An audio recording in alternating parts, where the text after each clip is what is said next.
Hey, this is Eli Campbell. You know, Steamboat is renowned worldwide for skiing, biking, and all that our natural playground has to offer.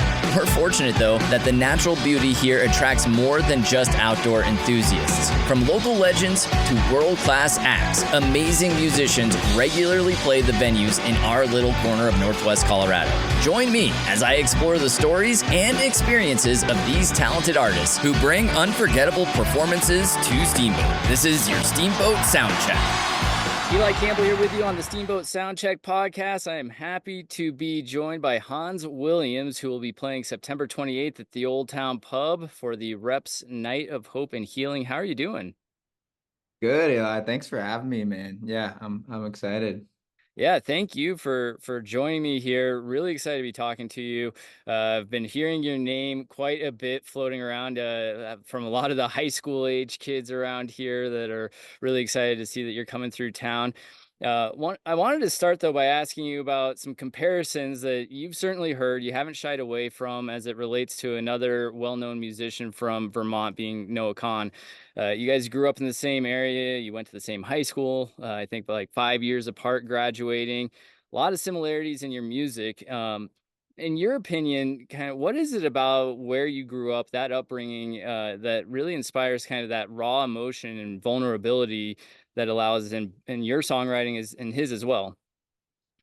Sure, yeah. Well, we were kind of talking about it a little bit before we started recording here, but I think there's just like an element of isolation to that area. It's not even like I was saying, like it's not even nearly as isolated as some places in Colorado can get, but there's just like we're between a couple like large like area like Boston and Burlington, and there's just not much going on there. And so I think I just remember like getting home from the bus or whatnot, and like I'm pretty far away from any of my friends. Like there's maybe like it's like a 3 mile bike ride to one of my friends' house. And so once you're home, you're kind of home. And there's yeah, that like isolated element kind of gives it just like gives way to like being a reflective person, I would like to think. Or you can find other ways of keeping busy, but I think it's very easy to just like as a like whatever 12-year-old or 13-year-old like get real angsty and just be like extremely, I guess, somewhat get in touch with my emotions a little bit through music, which was really helpful.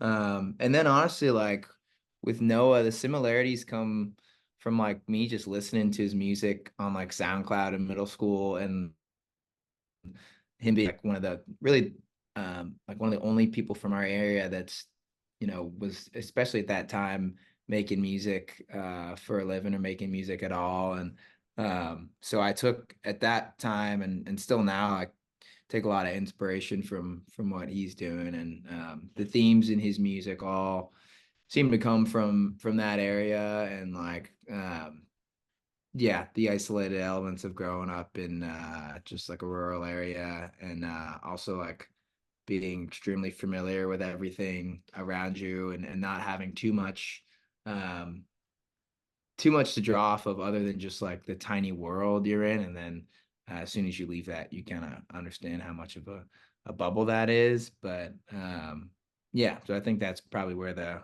all the similarities come from. Yeah. Yeah. And you talked about being in a bubble. That's kind of what we feel about here in Steamboat too, is like living in a bubble. And when you're from an area like that, obviously you're very proud of that. I don't think I've ever seen it before on your website. You have a weather forecast that connects right back to Norwich, where you came from, as always just a reminder of what the weather's like where you're from. But now you're living in New Orleans. You went to college there, obviously very different culturally from the Northeast, including the music that typically comes from that region. How's that helped evolve your sound as you're grown as an artist? It's been great. I mean, I got out of the bubble, which was good. And then I went to Tulane, which like was just another iteration of like the bubble that I came from, honestly, and is a little bit, like uh secluded from New Orleans. It's in Uptown, but I think culturally like it's in its own little bubble. And so I've been out of that for about a year and a half now. And it's been great. I mean, I've found a band that I've been playing with, put it together like junior year of college, and they've all had a big influence on just like my musical taste and like my just musical worldview, and have introduced me to so many artists that I would have never been probably would have taken a little bit longer to get introduced to. And it's been really cool being like a part of a musical community here. I feel like I'm still like assimilating into it, but I could probably be here for another 10 years, and I plan on it, and still feel that way. So it's cool. It's like a small community. It seems like everyone knows everyone. And it's been nice just like having, yeah, people to play music with and bounce it off of. And instead of it being such like a personal endeavor, which both can be great, but I think like the flip side of having like a whole community, or the benefits of having a whole community, is it just keeps it fresh and light, and you get to have these different perspectives on music, as opposed to just, like I was saying earlier, being isolated to your kind of worldview, and being so personal in what you're doing. Yeah. But speaking of personal, I mean, it was at Tulane. It was in college where you had kind of a personal life altering experience. First, to respond to the suicide of someone you were close with, and obviously that's one of the reasons you're coming here to Steamboat, is to play for the Reaching Everyone Preventing Suicide, their third annual Night of Hope and Healing fundraiser. So I just wanted to ask you a little bit about that experience, and why you feel it's important to kind of play events like this, because you do this not just here, but you've done this throughout your career. Yeah, I think it's just an important thing to speak on if you're like comfortable with it, and it opens up a lot of conversations, just about suicide and mental health. I think both, but particularly suicide isn't talked about a lot. And I mean, it's clear why, but it because it's just such a, even now, I'm like 5 years removed from that experience, and I still have like visceral reactions to talking about it. But it's not like a bad thing or like a shameful thing anymore. It's like I do find like comfort. Um, I find like comfort in like shedding the discomfort that comes with talking about it. And I think it's just important to, if you can strike up a conversation with someone about it, just you'll realize how similar, or how common it is, first of all, and how common like my situation of being a first responder was. And I wrote a song about that experience, and that kind of opened up these doors where I would have conversations. That This was during COVID, so a lot of it would happen over like Instagram or some form over the internet. But I think I'd share a lot of, I realized it was like a shared experience, and it just wasn't, something to be like ashamed of, or I just realized all the feelings that come with that experience, or being around someone who's passed, like having feelings of guilt or doubt about how you could have handled the situation. Those are extremely normal. And I think recognizing that, a lot of people have experienced that thing is an important thing too. So yeah, that's been like I'm extremely excited and proud to be playing um at Reps Night Hope of Healing, just because it's a forum that's like made for that kind of conversation. And typically my set has like, have some lighthearted moments, but there's a lot of me speaking about, hopefully not too much, but me just like, I don't talk about that experience, but I think just talking about, catharsis and mental health and whatnot. And so I'm just excited to be in a place where that is so just like healthily accepted. Yeah. Yeah, and through this National Suicide Prevention Month, I've been having these conversations about the kind of the stigma of just even mentioning or talking about suicide, and how it is something that really we need to bring more awareness to. And one of the therapy out there, one of the things that a lot of people find healing is music. It's powerful for the mind. Many of the songs kind of that you write, and you mentioned it, you touch on the grief of loss, but also kind of emotional healing. How specifically has music helped you process some of these experiences, and also how have you seen that resonate with your audience? Yeah, it's been like my main form of yeah, I guess therapy or whatnot. Like I went to therapy for a few months after that situation, but honestly, like it's gonna sound weird, but like writing a song and like putting it into my own words and words that one like reflected my experience, but two like honored my floormate who passed away.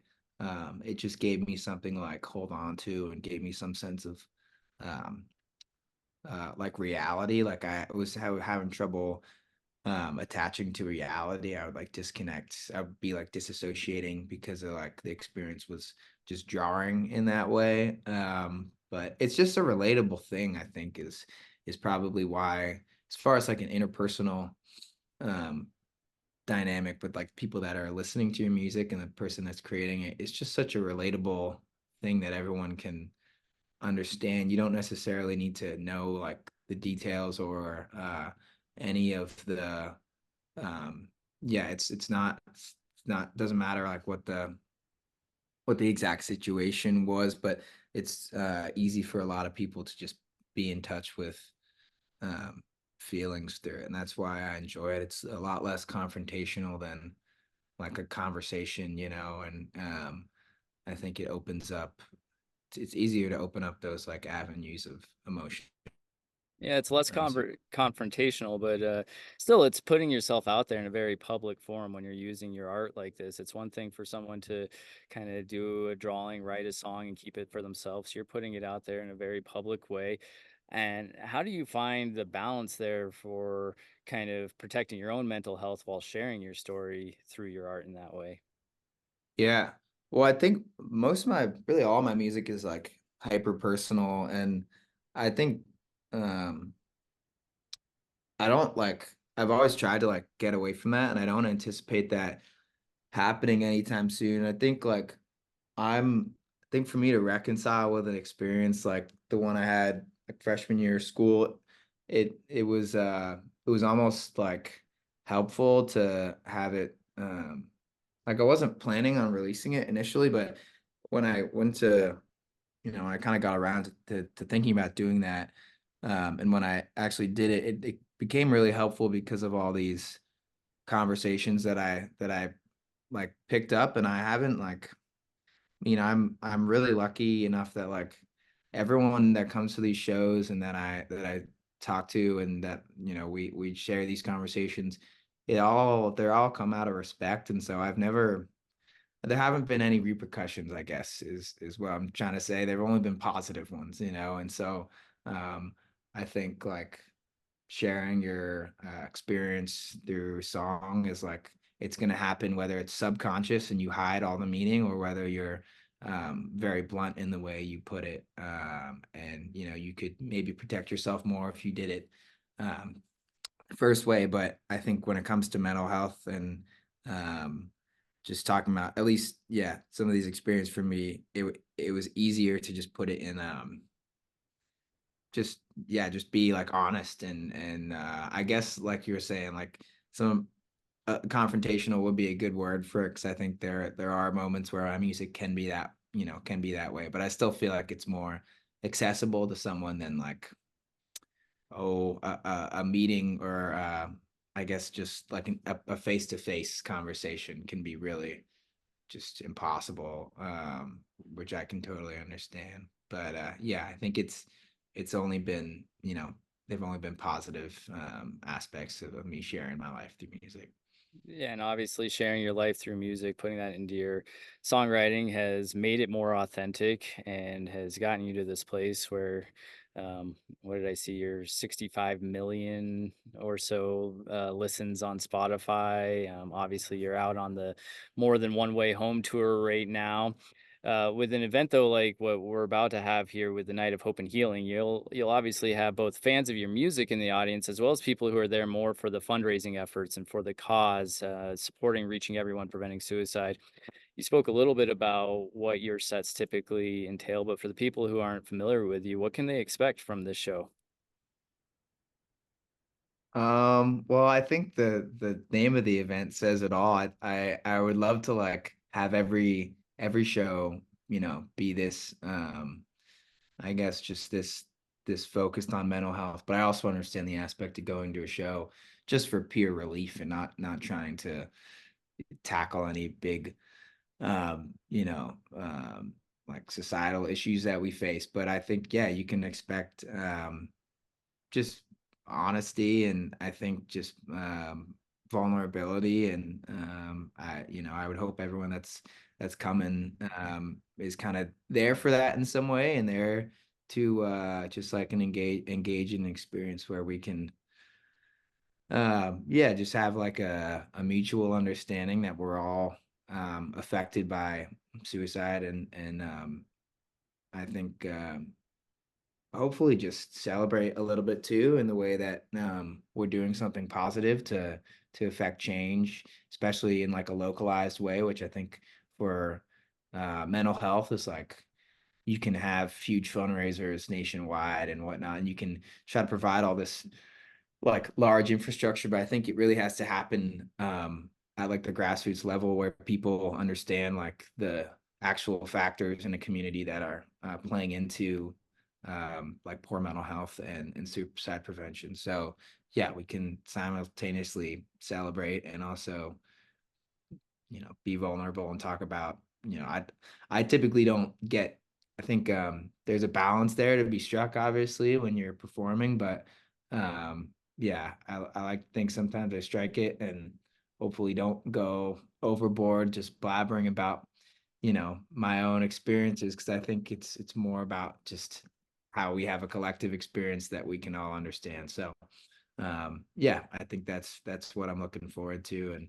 looking forward to having conversations with people about yeah, the Yampa Valley and Steamboat, and just and reps in general, and just the work that they do. And yeah, hopefully, raising some money for them to continue that work.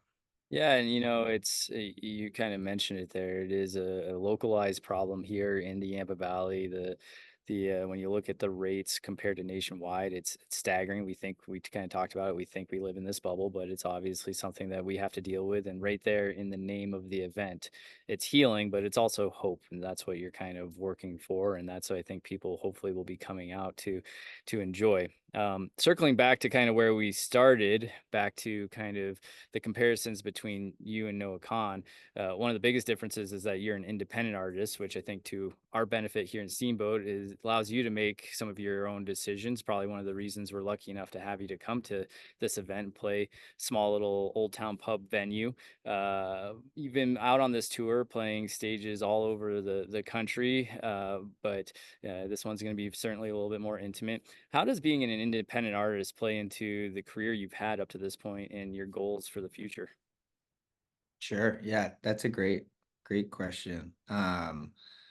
I think that, yeah, like you said, it gives me a little bit more agency in what I want to do. And um I really haven't like seen what is, I've never been signed to a label before. And to be honest, like I'm independent, but I'm very lucky to have like management and have a booking agent who will help me with all these things. And we have like a team that, I have a lot of people that will help support me in what I'm doing, but we're not signed to a record label. So we're just self-funded. And in that way, it's like we get to make our own decisions on how we want to spend this money. And I can go on a tour and not, it's okay if I don't make all my money back. I can make decisions that aren't like just purely financial decisions. And yeah, it gives you basically like ultimate control, which sometimes is great. Sometimes it's like, oh no, I have no clue what I'm doing, but it's allowed me to learn about a lot of aspects of the industry and